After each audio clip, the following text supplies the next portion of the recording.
To install the PaperCut printers, if you don't already have the pop-up, go down to the bottom right corner and select the PaperCut icon and then View My Printers. That should force this pop-up to come up. It will open Google Chrome in the background, so you'll have to click behind the window, log in with your Google account, and then you might see a page that pops up and says website blocked. Just ignore that.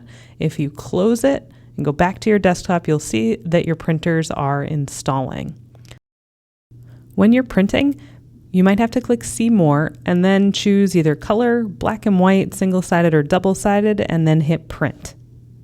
To use the printer, just scan your ID or type in your ID number, then click Print Release, select your print, and then click the Print button.